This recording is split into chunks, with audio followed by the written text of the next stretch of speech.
Moms! Hi, Moms! I'm Suzanne. And I'm Addison. We are here to do a Roarbox episode for you today, which is where we draw a little topic out of this box and give 3 minutes to talk about it. And the topics you chose or we chose. Yes, and it's very hard to stay to 3 minutes, just so you know. Because we're women from the South. Okay, picking one. You got the... timer. Gotta have a timer! Kids feeling like they have to be perfect. Okay, so we don't know if this is like a firstborn thing? Yes. You think so? You don't think it's something that the parents kind of like put on their kids? Well, that makes me feel really responsible. I mean, I know, it does me too, but like I just wondered. Do you think that's part I of have it? 4. I would say the second and third don't care to be perfect. My oldest wants it to be perfect in the eyes of herself and others. Yep, that's the same for mine. Needs approval. Yep. Like really, really bothers him if he feels like he's not doing something right. He's a rule follower. Like teachers always comment on that. Like he's very strict about the rules himself. So I think that may play into it too. Yeah, and my oldest has always been like that, and she tends to not take a guess. For fear of being wrong. So that makes things like reading really hard because she doesn't want to sound anything out that she doesn't know that she already knows the answer. Right, yeah. So I'm the baby and I just did not struggle with these issues. So do you feel like it's really hard for you to relate to your son because of it?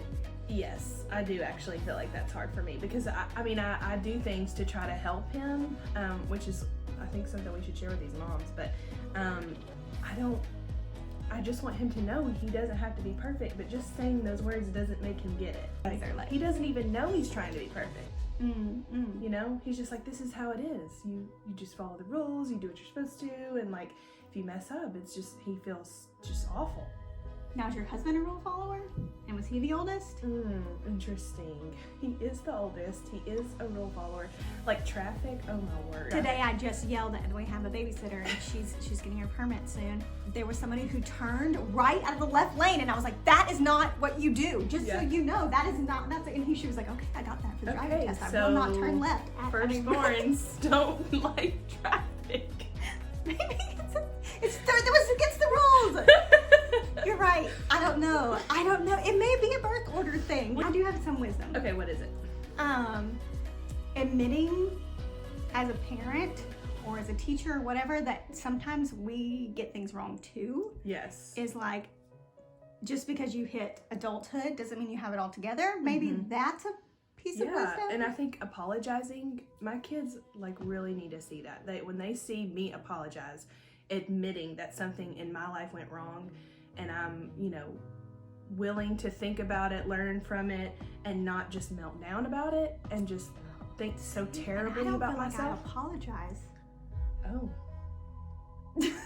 that may be something we need to talk about. Wow, did you see her face of judgment right there? Wow, I don't feel like I do. I'm the parent.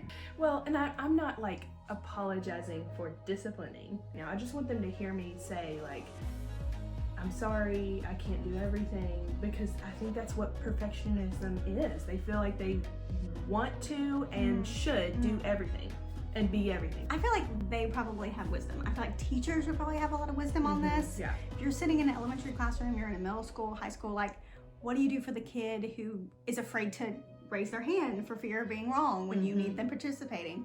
Like, what do you do with that kid?